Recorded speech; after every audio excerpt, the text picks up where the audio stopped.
black earth stretched to the horizon, the harsh white light baking everything beneath it.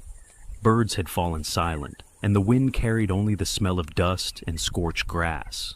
The elephant had been moving slowly toward a watering hole, her heavy steps leaving prints in the dry soil. She stopped when she saw them, two lion cubs alone, their tiny sides rising and falling with frantic breaths.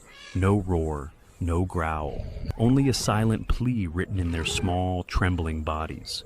The cubs turned suddenly, glancing over their shoulders as if urging her to follow. They hobbled toward a patch of broken brush where the air smelled sharp with sap and dust. And then the elephant saw it. A fallen acacia tree lay across the ground, its thick trunk pinning something beneath it. Under the splintered branches, a mother lion struggled weakly.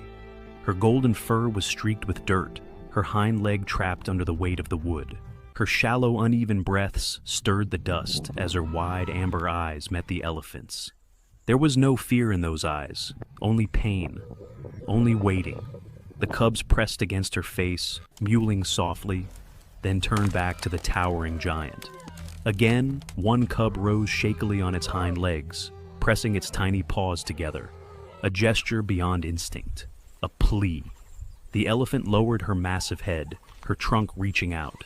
For a heartbeat, the savanna held its breath. She brushed the cub's tiny paw with the tip of her trunk, a touch so gentle it seemed impossible for such strength. Then she turned to the fallen tree. With a deep, rumbling breath, the elephant planted her feet, muscles rippling beneath her gray skin.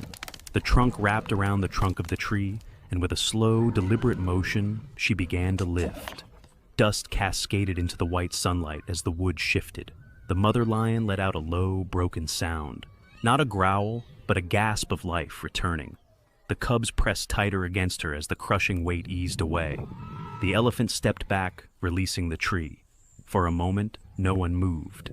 Then the lioness pulled herself free, collapsing onto her side, her wide amber eyes lifting to meet the giant above her. No words, no sound, just a look. A silent thank you that crossed the line between species. The elephant turned, her massive shadow sliding over the small family. Without a sound, she walked back into the endless grass, her shape slowly swallowed by the glaring sun.